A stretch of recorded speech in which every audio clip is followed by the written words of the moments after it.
নমস্কার বন্ধুরা, আজকে পড়ছি লীলা মজুমদারের পাকদণ্ডী বইটি দ্বিতীয় পর্বের ৭৫তম অংশ। সবাই তারা মানুষও নয়, কুকুর বেড়াল। ছোটবেলা থেকে কুকুর বেড়াল পোষার শখ। দুঃখের বিষয়, বড়দের বিশ্বাস মুরগি পরিষ্কার, কারণ ভালো ভালো ডিম দেয়। টাট্টু ঘোড়া পরিষ্কার, কারণ জরিপের সময় বাবাকে পিঠে নিয়ে যায়। এরা ছাড়া সব জন্তু জানোয়ার অকথ্য নোংরা, ছুলে কার্বলিক সাবান দিয়ে হাত ধুতে হয়। অথচ রোজ সকালে কানহাই আর পণ্য সহিস কোদাল দিয়ে মুরগির ঘর আর আস্তাবল থেকে রাশি রাশি ইয়ে বের করে মস্ত গর্তে জমা করে। এ তো আমাদের সকলের নিজের চোখে দেখা। হ্যাঁ, তবে অবশ্যই ওইসব দিয়ে আমাদের ফল ফুল তরকারি বাগানে সার হতো। বড়দের কি করে বোঝাবো যে অনেক অকেজো জিনিস কেজো জিনিসের চেয়েও শতগুণ উপভোগ্য। নিজেরাই সে কথা ভালো করে বুঝতাম না। ওই সময় একটা নিষিদ্ধ ছাই রঙের বিড়াল, সম্ভবত স্কাইলাইট দিয়ে, রোজ রাতে আমার পায়ের তলায় লেপের নিচে এসে শোয়া ধরল। বিষম মায়া পড়ে গেল। কাউকে কিছু বলিনি। খালি পাশে শোয়া দিদি জানতো, সারা জীবনে সে কখনো আমার নামে লাগায়নি, তাই বলে আমার কার্যকলাপ অনুমোদন করেনি। ছাই বিড়ালের নরম গরম গায়ে আমার ঠান্ডা পা লাগিয়ে সুখে ঘুমাতাম। তার রাজত্ব আরো কতদিন চলতো বলতে পারি না, যদি না আশকারা পেয়ে তার লোভ বেড়ে যেত। শেষে একদিন রান্নাঘর থেকে এটা ওটা অদৃশ্য হতে লাগলো। ছোট ছোট নোংরা আঙুলের ছাপ দেখে যামিনীদা আমাদের সন্দেহ করত।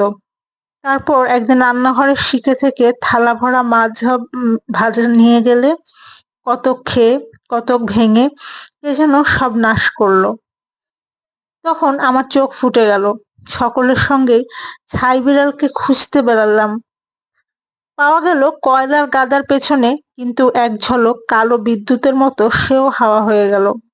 যামিনীদের বেটে লাঠি গায়ে লাগতেই বিকট ইয়াও শব্দ করে চিরকালের মতো আমাদের বাড়ি ছেড়ে চলে গেলেও প্রায়ই তাকে দেখা যেত পাশের বাড়ির সাহেবের পেয়ারে বিলিতি বিড়ালদের জন্য সারি সারি পাতা মাছের পাত্র থেকে টপ করে মাছ তুলে অদৃশ্য হয়ে যাচ্ছে। আমার বিয়ের পর প্রথম যে পোষা জানোয়ার আমাদের বাড়িতে এসেছিল তার নাম ছিল ডিকি।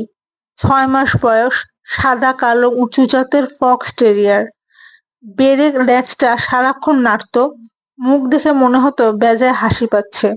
দুঃখের বিষয়, প্রয়োজনীয় ইঞ্জেকশন দিইনি, অকালে সে মারা গেছিল। ডিকিকে দেখে শিখলাম ট্রেনিং দিলে কুকুররা ঘর নোংরা করে না, দুবেলা একটু হাঁটাতে হয়, ব্যাস। ডিকির পর আমাদের ল্যাডি বন্ধু।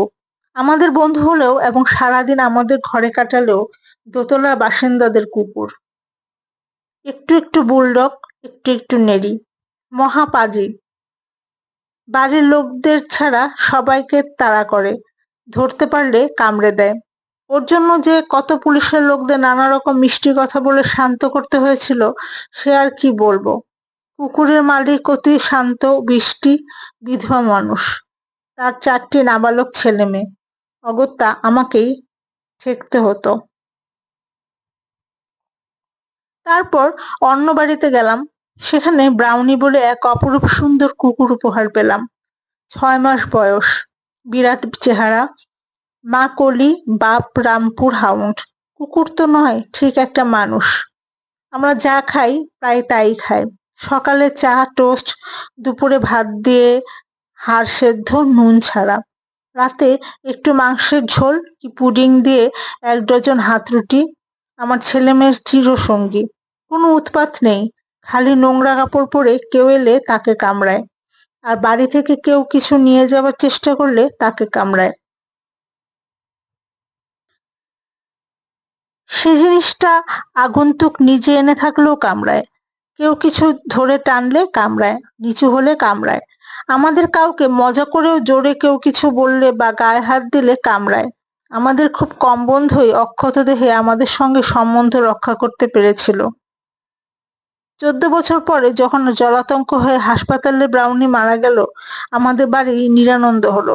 জিমি বলে একটা বুড়ো এবং অতিভদ্র কুকুরও ছিল কিছুদিন, কিন্তু মনে তেমন দাগ কাটেনি। রসফুকো বলেছিলেন, যতই মানুষ দেখি ততই কুকুর ভালোবাসি। আমার ঠিক ততটা না হলেও যতই কুকুর দেখেছি ততই তাদের ভালোবেসেছি। ব্রাউনি মারা গেলে মনে মনে প্রতিজ্ঞা করলাম আর কুকুর রাখবো না, কম দিন বাঁচে, খালি দুঃখটা টিকে থাকে। কিন্তু কিছুদিন পরেই শশীশ দাস বলে যে বন্ধু ব্রাউনিকে জিমিকে দিয়েছিলেন, তিনি একদিন সন্ধ্যায় 1 বছর বয়সের আইরিশ সেটার লাল রূপের ডালি জনিকে রেখে চলে গেলেন। বলে গেলেন, যারা একবার কুকুর ভালোবেসেছে তারা কুকুর ছাড়া বাঁচে না। 2 দিন ওকে বেঁধে রাখলেও আর কোথাও যাবে না।